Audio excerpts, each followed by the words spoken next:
உங்களுக்கு என்ன ஆச்சு? நீங்க செஞ்ச பாவத்துக்கு கொஞ்சம் மன்னிப்பு தான் தேடுங்களேன். குர்ஆன் சொல்லுகிறது. எல்லாரும் செய்யற பாவமும் கண்ணுக்கு தெரியும். ஆனா இவர் ஏதோ அவுலியா மாதிரியே பேசிட்டு இருப்பாரு. எல்லாம் சொன்னா, பாவமே செய்யாமல் ஒரு கூட்டம் நீங்கள் ஆகிவிட்டால் உங்களை அழித்து விட்டு இன்னொரு கூட்டத்தை கொண்டு வருவேன். அவன் பாவம் செய்வான், செய்து விட்டு என்னிடத்திலே வந்து மன்னிப்பு கேட்பான். அதுல என்ன தெரியுமா அர்த்தம்? என்னை மன்னிக்கிற ஒருத்தன் இருக்கிறான் அவன் நினைக்கிறான் இல்லையா, அதை நான் விரும்புறேன்டாங்கிறான். What a beautiful verse. யுர்சிலி ஸமாஅ அலைக்கும் மித்ராரா. தொடர்படியாக வருகிற மேகங்களை அவன் உங்கள் மீது அனுப்பி வைப்பான்.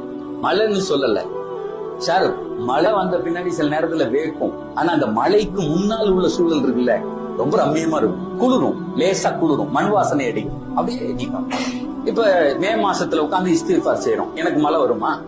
அல்லாஹ் சொல்லுகிறான், ஊர்ல உள்ளவனுக்கு பூரா வெயிலு, நீ மட்டும் இஸ்திக்ஃபார் செய்து பார். அந்த மழை வந்தால் என்ன மனோநிலை ஏற்படுமோ அதை நான் ஏற்படுத்தி தருவேன்டா.